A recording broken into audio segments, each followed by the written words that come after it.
안녕하세요, 노무사님. 안녕하세요. 직원이 갑자기 사직서를 제출하면서 이번 주까지만 나오겠다고 할 경우에 회사에서 사직서 수리를 거부한다면 어떻게 되나요?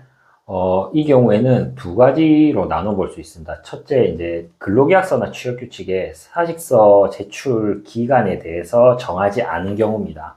자, 근로기준법에는 사직서 제출 기한이나 절차에 대해서 특별히 정한 바가 없습니다. 그래서 이 경우에는 민법을 확인해야 되는데요. 민법 제660조 제3항에는 기간으로 보수를 정할 때에는 상대방이 해지 통고를 받은 단기 후의 일기를 경고함으로써 해지 효력이 생긴다고 정하고 있습니다. 그래서 이에 따르면 직원이 사직서를 제출하면 그 제출한 날의 다음 달 1일에 사직서 효력이 발생한다고 보시면 됩니다. 예를 들어서 직원이 10월 5일 날 사직서를 제출했습니다. 그러면 회사가 사직서 수리를 거부하고 있다면은 다음 달 1일인 12월 1일에 자동적으로 사직의 효력이 발생하게 됩니다. 자, 그리고 두 번째는 이제 회사에서 어떤 규정을 정하고 있는 거죠.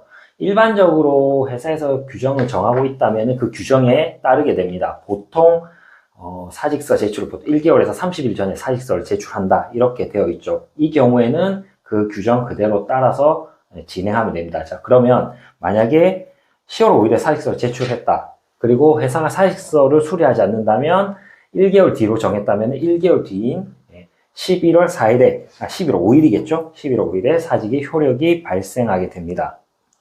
그런데 직원이 아직 사직의 효력이 발생하지 않았는데 출근하지 않으면 어떻게 되는 거죠?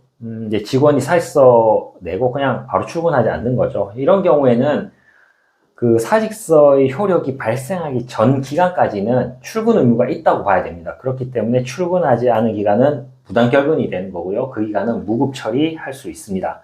다만 실제로 무급 처리하는 게 별 근로자에게 불이익을 줄 수는 없습니다. 왜냐하면 유일하게 무급 처리가 의미가 있는 게 이제 퇴직금이라고 보시면 되거든요. 퇴직금은 퇴직 전 3개월간의 임금을 가지고 계산하기 때문에 무급 처리된 기간만큼 평균 임금이 삭감이 되겠죠. 다만 우리 근로기준법에는 평균 임금이 통상 임금보다 적으면 통상 임금을 평균 임금으로 계산하게 되어 있습니다.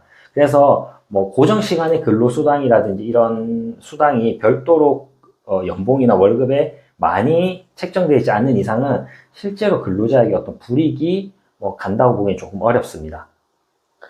이런 갑작스러운 사직을 예방하거나 대응할 방법이 있나요?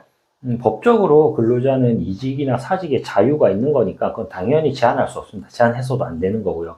다만 저는 이걸 법적으로 따지기보다는 조금 우리 조직 문화적으로 풀어보는 게 어떨까 생각합니다. 이제 이런 거죠. 처음에 직원이 입사하고 어떤 이제 온보딩 기간을 거칠 때 우리 회사는 30일 전에 이직할 때 미리 말을 해주는 룰이 있다. 근데 이 룰이 이직을 제한하고자 하는 것이 아니라 만약에 이직하게 될 경우에 갑작스럽게 같이 일하던 팀 동료들이 좀 업무 과부하를 느끼거나 혼란을 느끼는 것을 방지하기 위한 기간이고, 또한 그 기간 동안 회사가 원활하게 퇴사 절차를 진행할 수 있는 기간이다 라는 거를 좀 인지를 시켜주고요. 그 다음에 실제로 직원들이 퇴사하는 경우가 있을 때 정확하게 회사가 미리 정해놓은 퇴사 절차에 따라서 아주 스무스하게 퇴사 절차를 진행하는 걸 보여주면 우리 이직하는 직원들도 정말 부득이한 사유가 아닌 이상은 그 룰을 좀 존중해서 미리 퇴사 회사를 밝히고 정확하게 문제없이 인수인계를 하면서 퇴사 절차를 진행할 수 있다고 생각합니다. 오늘도 좋은 정보 감사합니다. 예, 감사합니다. 영상이 도움이 되셨다면 구독, 좋아요 부탁드립니다.